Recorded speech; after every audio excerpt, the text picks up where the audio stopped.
दिलकश झीलें, बुलंदोबाला पहाड़, बागात और सहरंगेज मनाजिर, ये है पंजाब के जिला खुशाब की वादी सून। सॉल्ट रेंज में मौजूद 70 किलोमीटर तवील ये वादी पंजाब के 3 अजला खुशाब, मियांवाली और चकवाल को आपस में मिलाती है। एक नहीं, 2 नहीं, बल्कि पूरी 5 झीलें सरसब्ज़ो शादाब पहाड़ों में घिरी इस वादी के हुस्न को दोबाला कर रही हैं।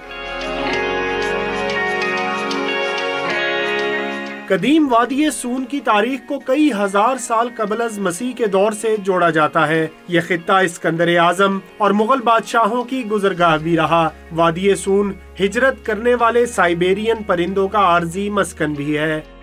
मुर्गाबी तकरीबन जनवरी और दिसंबर और जनवरी के महीने में तकरीबन ज़्यादा पाई जाती है। बहुत अच्छा इलाका है गर्मी के लिहाज से। यहाँ गर्मी में बहुत ज़्यादा ठंड महसूस लोग करते हैं और सैर व तफरीह के लिए बहुत बेहतरीन जगह है। मुल्क के दीगर कई खूबसूरत तफरीही मकामात की तरह यहाँ भी हुकूमती अदम तवज्जही वादी के हुस्न को गहन लगा रही है। वादी सून सॉल्ट रेंज के पहाड़ों में घिरा कदीम तहजीबो तमद्दुन का हामिल इलाका होने के साथ अपने कुदरती मनाजिर, झीलों और सकाफती विरसे के बाइस एक पुरकशिश सयाहती मकाम भी है। कैमरामैन बिलाल खान के साथ फाहद चौधरी, डॉन न्यूज़, खुशाब।